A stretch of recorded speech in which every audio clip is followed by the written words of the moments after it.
ሰላም የጃጊሶ ቤተሰቦች፣ በዛሬው አጭር የፊልም ገለጻ ላይ በምንም መልኩ የማይተዋወቁ ሴትና ወንድ የገንዘብና የጤና ችግር ስላስገደዳቸው ምንም እንኳን በጸባያቸው ፈጽሞ የማይግባቡ የተለያዩ ሰዎች ቢሆኑም የሐሰት ጋብቻ ለመፈጸም ይገደዱና በሂደት ሳይታወቃቸው ወደ እውነተኛና ጥልቅ ወደ ሆነ ፍቅር ይቀየርባቸዋል የሚለንን ፐርፕል ሄርትስ የተሰኘ አስደናቂ ፍቅር ፊልም ባጭሩ አስቃኛቸዋለሁ። እናንተም እስከ መጨረሻው ድረስ ላይክ፣ ሼር፣ ኮሜንት እና ሰብስክራይብ እያደረጋችሁ እገዛችሁን አሳዩኝ። ጃጊሶ ፊልማችን የሚጀምረው ኬሲ የተባለች በጣም ጎበዝና ለወደፊት ትልቅ ተስፋ ከተጣለባት ወጣት ሴት ዘፋኝ ሲሆን ኬሲ በዚህ ጊዜ በመድረክ ላይ በከፍተኛ ኢነርጂና ማራኪ በሆነ ድምጿ አድናቂዎቿን በማዝናናት ላይ ትገኛለች። ከተመልካቾቿ ዘንድም የሚሰጣት አድናቆትና ድጋፍ በጣም ከፍተኛ ነበር። ይሁን እንጂ ተመልካቾቿ መስፈኗን እንድትቀጥል በፉጨትና በጩኸት ጥያቄያቸውን በሚያቀርቡበት ቅጽበት ድንገት የክለቡ ባለቤት የሆነው ቤሊ መጥቶ ኬሲ ገና አንደኛ ዘፈኗን ሳትጨርስ በግድ የመድረኩን መብራትና ድምጽ ያጠፋዋል። ኬሲም በዚህ ተግባሩ በጣም ብታዝንበትም ነገር ግን ከፊቷ ላይ ፈገግታዋን ሳታጠፋ ተመልካቾቿን አመስግና ከመድረኩ ትወርዳለች። በመቀጠልም ወዲያው ከዘፋኝነት ወደ ክለቡ አስተናጋጅነት ተቀይራ ስራዋን ትቀጥላለች። እዚህም ጋር ኬሲ በደንበኞቿ መካከል እየተዟዟረች በማስተናገድ ላይ ሳለች የሙዚቃ ባንዱ አባልና የቅርብ ጓደኛዋ የሆነችው ኖራ መታ ወደ ክለቡ የገቡትን አዲስ የባህር ኃይል ወታደሮችን ታሳይታለች። ኬሲም የወታደሮችን መምጣት እንዳየች በስላቅ ወታደሮቹ ሁልጊዜም ቢሆን ችግርና ረብሻ ይዘው ነው የሚመጡት በማለት ጥላቻዋን ትገልጽላታለች። ይሁን እንጂ ብዙም ሳይቆይ ግን በወታደሮቹ መካከል የልጅነት አብሮ አደግ ጓደኛዋን ፍራንኪን ልክ እንዳየችው የብስጭት ስሜቷ ወዲያው ተቀይሮ በከፍተኛ ደስታ ዘላ በማቀፍ ታናግረው ጀመር። በመቀጠልም ለኖራ ሁለቱ እንደ እህትና ወንድም አብረው እንዳደጉ እሱ ትንሽ ልጅ ሳለ እሷ ትንከባከበው እንደነበር በመግለጽ ታስተዋውቃታለች። ፍራንኪን በዚሁ ቅስፈት ኬሲን አብረውት ከመጡ ወታደሮች ጋር ያስተዋውቃታል። ከዚያም ለኬሲ እነሱ ከሁለት ሳምንታት በኋላ ወደ ኢራቅ እንደሚዘምቱና ከመሄዳቸውም በፊት ትንሽ ለመዝናናት ብለው ወደ ክለቡ እንደመጡ ያሳውቃታል። ኖራም ኬሲን ለማናደድ በማሰብ ኬሲ እኮ በድብቅ ወታደር የሆኑ ወንዶችን መጥበስ ትፈልጋለች በማለት ታሾፍባታለች። ኬሲም ንግግሯን ሳቅ በማለት ታሳልፈውና ለወታደሮቹ በሙሉ ነፃ የሆነ የመጠጥ ግብዣ ታቀርብላቸዋለች። በዚህም ጊዜ አጠቃላይ ወታደሮች ተኪላ እንዲመጣላቸው ሲያዙ ሉክ የተባለው ወታደር ግን ከሌሎች በተለየ መልኩ ለኔ ኮካኮላ ይሆንልኝ ብሎ ያዛታል። ይህም ነገሩ እሱን ከሌሎች ወታደሮች ለየት ተደርጎ እንዲታይ ያደርገዋል።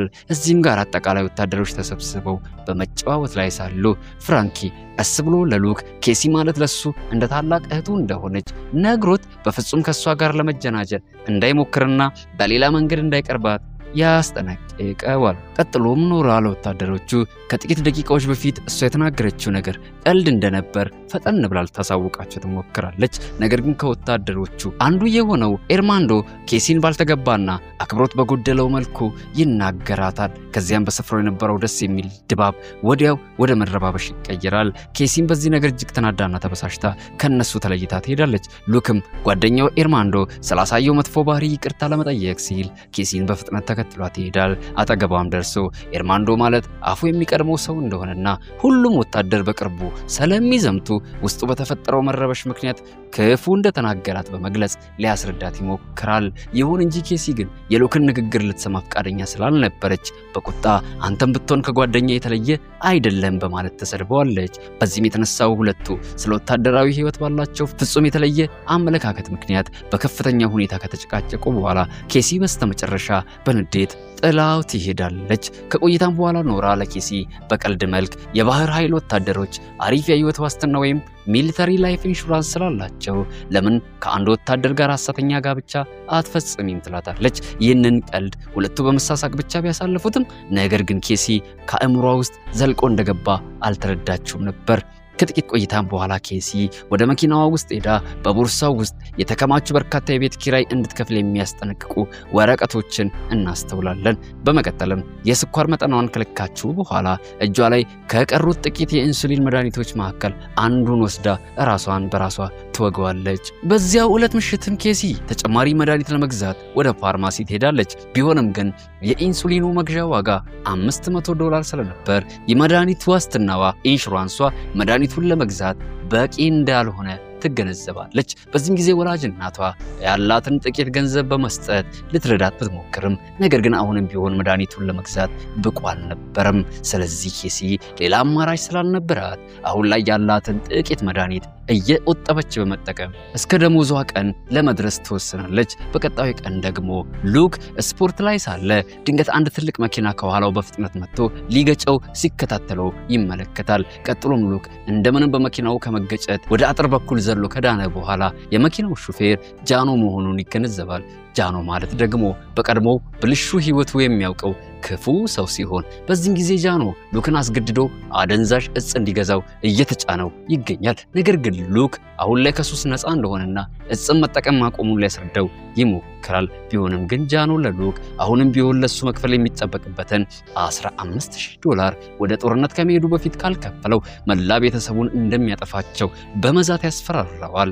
ቀጥሎም እዚህ ጋር እናቷ ለኬሲ ሌላ የቤት ኪራይ ክፈሉ የሚል ወረቀት አውጥታ በማሳየት የቤቷን በር እጀታው መሰበሩን ታሳውቃታለች። እናቷ ኬሲን ወደ ቤት ተመልሳ እንድትገባ ብትለምናትም ነገር ግን ኬሲ በህይወት ለመቆየትና አጠቃላይ ዕዳዋን ለመክፈል ስትል በመጠጥ ቤት አስተናጋጅነትን በመስራት ምግብ በማብሰል ከባንድ አባላቶቿ ጋር በመስፈን የፒያኖ ትምህርትን በማስተማር የምትችለውን ሁሉ እያደረገች መሆኑን በመግለጽ ታስረዳታለች። ይሁን እንጂ እናቷ ግን እነዚህን ሁሉ ስራዎች እየሰራችም እንኳን በከፍተኛ ዕዳ ውስጥ ተዘፍቃና በስኳር ህመም እየተሰቃየች መሆኗን ስታውቅ ልቧ በሐዘን ተሰብሮ እያለቀሰች ራሷን መውቀስ ትጀምራለች። ኬሲም እናቷን እቅፍ አድርጋ በማረጋጋት በቅርቡ ሁሉም ነገር እንደሚስተካከል ቃል ትገባላታለች።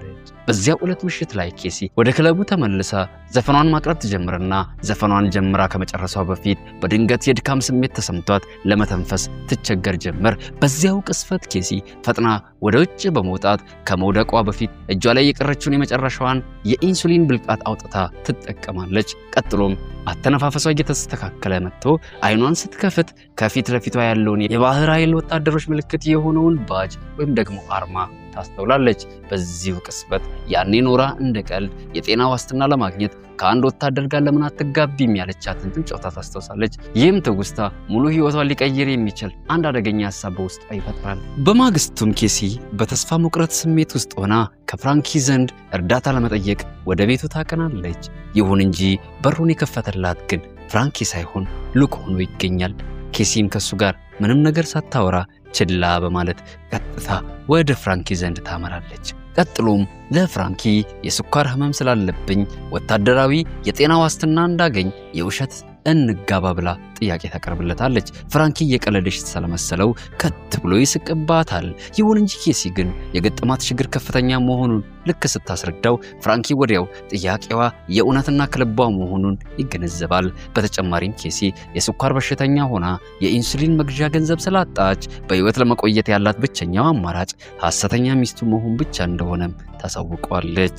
ይህንንም ንግግራቸውን ሉክ ከቤት ውጭ ሆኖ እየሰማቸው ስለነበር ድንገት ዘው ብሎ ወደ ውስጥ በመግባት ወሬያቸውን ያቋርጣል። ከዚያም ለሁለቱ ሐሰተኛ ጋብቻን መፈጸም በሀገር ላይ የሚደረግ ትልቅ ወታደራዊ ወንጀልና ማጭበርበር መሆኑን አስጠንቅቆ ይነግራቸዋል። ይህንንም በሰማች ጊዜ ኬሲ በንዴት መልሳ እንደሷ እናት ያሉና ጠንክረው የሚሰሩ ስደተኞችን መንግስት መደገፍ ካቃተው ህግ መጣሱ ምንም ማለት እንዳልሆነ በመግለጽ ሉክን ትከራከረዋለች። በዚህም ጊዜ ፍራንኪ ጭቅጭቃቸው መስመር ከመሳቱ በፊት ፈጥኖ ክርክራቸውን እንዲያቆሙ ያደርጋቸዋል። ቀጥሎም ኬሲ ፍራንኪን ጋብቻውን ፈቃደኛ እንዲሆንላት አጥብቃ ስታስጨንቀው እሱ በእርጋታ ከቀድሞ ፍቅረኛው ጋር ስለታረቀ በእሷ ምክንያት የፍቅር ግንኙነቱን ማበላሸት እንደማይፈልግ ገልጾላት ሐዘን በተሞላው ስሜት ጥያቄዋን ውድቅ ያደርገዋል።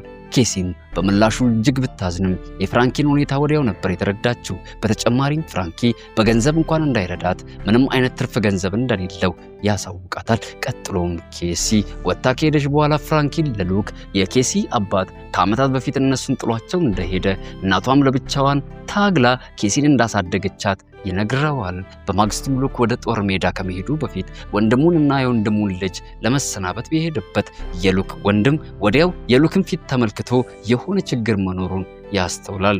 ሉክንም ምን ሆናል ብሎ በጠየቀው ጊዜ ሉክ ለጃኖ የሚከፍለው $15,000 ዕዳ እንዳለበት ይነግረዋል። ቀጥሎም ወንድሙ ዕዳው ቤተሰባችን ላይ አደጋ ያመጣ ይሆን እንዴ ብሎ ይጠይቀዋል። የሉክ ምላሽ ዝምታ መሆኑን ባየ ጊዜ ወዲያው ከባድ ችግር ወደ ቤተሰቡ እየመጣ መሆኑን ይገነዘባል። በቀጣዩም ቀን ሉክ በተስፋ መቁረጥ ስሜት ከጃኖ ጋር ለመገናኘት ይሄዳል። በዚያም በቂ ባይሆንም እጁ ላይ ያለውን ገንዘብ በሙሉ አውጥቶ ይሰጣዋል። በዚህም ነገር ጃኖ እጅግ ስለተቆጣ ሽጉጡን አውጥቶ ሉክ ላይ በመደቀን አሁኑኑ ቀሪውን ገንዘብ ክፈለኝ ብሎ በማስፈራራት ይጠይቀዋል። ሉክ በጣም ተጨንቆ ባለበት ቅጽበት አንድ የማምለጫ መንገድ የሚሆን ሐሳብ ብልጭ ይለትና ለጃኖ አንዲት የባህር ኃይል ወታደራዊ የጤና ዋስትናን የምትፈልግ ሴት እንደተገናኘና ከጋብቻቸውም በሚገኘው ተጨማሪ የዋስትና አበል ዕዳውን ሙሉ በሙሉ ሊከፍለው ማቀዱን ያሳውቀዋል። ከዚህም ልክ እንደወጣ ሉክ ብዙም ሳይቆይ ለኬሲ ደውሎላት እንገናኝ ብሎ ይቀጥራታል። እንደተገናኛትም ከሷ ጋር ሐሰተኛ ጋብቻ ለመፈጸም መዘጋጀቱን ነግሯት እጅግ ያስደንቃታል። በመቀጠልም ማንም ሰው ሁለቱም ቢጠይቃቸው ሳይፈሩ የሚናገሩትን ሐሰተኛ የፍቅር ታሪክ መፍጠር እንዳለባቸው ያሳውቃታል። በዚህም ጊዜ ኬሲ ሉክ ድንገት ሐሳቡን በመቀየሩ ግራ ስለተጋባች እውነቱን ንገረኝ ብላ ትጣነዋለች። ሉክም ስለ ጃኖ የገንዘብ ዕዳ አንድም ሳይቀር ይነግራታል።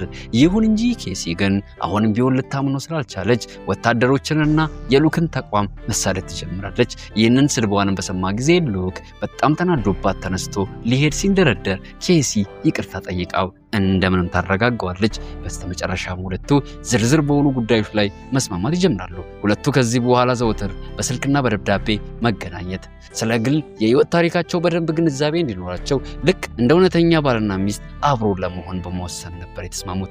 በስተመጨረሻም ሉክ ከኢራቅ እንደተመለሰ ማንም ሰው ሳይሰማ እንደሚፋቱም ይገልጽላታል። ይህም የሚሆነው ኬሲ ለአንድ ዓመት ሙሉ የጤና ዋስትና እንድታገኝና ሉክ ደግሞ በሚያገኘው ተጨማሪ ዋስትና አበል ዕዳውን ለመክፈል ነበር። ቀጥሎም ሁለቱ ተስማምተው ከመለያየታቸው በፊት ሉክ ለኬሲ ይህ ሚስጥር ወደ ማንም ዘንድ እንደማይደርስ ቃል ግቢልኝ ይላታል። በቀጣዩ ቀንም የጋብቻ ስርዓቱን ለመፈጸም ሉክ በወታደራዊ የደንብ ልብሱ ዘንጦ ይመጣና ኬሲን በክት ልብሷ ተዝረክርካ ያገኛታል። በዚህም ነገር በጣም ተበሳሽቶ በፍጥነት ሄዳ ልብሷን እንድትቀይር ይነግራታል። ቀጥሎም እሷ ልብሷን ለመቀየር ወደ ውስጥ ስትገባ ሉክ በመኝታ ክፍሏ ውስጥ ጊታር ተመልክቶ ሙዚቀኛ ነሽ እንዴ ሲል ይጠይቃታል። እሷም እየቀለደች አረ ወንዶችን ለመሳብ ብዬ ነው ያስቀመጥኩት ብላ ከቀለደችበት በኋላ ወዲያው እውነተኛ ሙዚቀኛ መሆኗን ታሳውቀዋለች። በዚሁ ቅስፈት ሊክ በኬሲ ጀርባ ላይ ሪስክ ነቲንግ ጌን ነቲንግ ያለ መስዋዕትነት ምንም ነገር አይገኝም የሚል ንቅሳት አስተውሎ ትርጉሙ ይጠይቃታል። እሷም ከአያቷ የተሰጣት የህይወት ፍልስፍና መሆኑን ታሳውቀዋለች። በስተመጨረሻም ኬሲ በጣም በሚያምር ነጭ ቀሚስ ተውባ ትወጣና ሉክ በውበቷ ተማርኮ አይኑ እንዲፈጥ ታደርገዋለች። ቀጥሎም ተያይዘው ወደ ሰርግ ስነ ስርዓቱ ቦታ ሲደርሱ ፍራንኪ ከነሱ ቀድሞ እዚያ መገኘቱን ያስተውላሉ። ከዚያም ኬሲ ፍራንኪን ሊተባበራት ስለመጣ ታመሰግነውና ከፍራንኪ እጅ ለሁለቱ የተዘጋጀውን ቀለበት ትቀበላለች። ቀጥሎም ኬሲ የቀለበት ሳጥኑን ፈጥና ስትከፍተው እውነተኛ የዳይመንድ ቀለበት ሆኖ ታገኘዋለች። ከዚያም በጣም ደንግጣ ሉክን ይህን ቀለበት አንተን የገዛኸው ብላ ተጠይቀዋለች። በዚህም ጊዜ ፍራንኪ ፈገግ በማለት ቀለበቱ የሱ እንደሆነ ለዚህ ልዩ ቀናቸውም እንዲጠቀሙት በነፃ ሊሰጣቸው መፈለጉን ያሳውቃቸዋል። በተጨማሪም ፍራንኪ ቀለበቱ መጀመሪያ ላይ ለረጅም ጊዜ ለፍቅረኛው ሊገዛላት አስቦ ለብዙ ዓመታት ገንዘብ ሲቆጥብ ከርሞ በመጨረሻ እንደገዛው ያስረዳታል።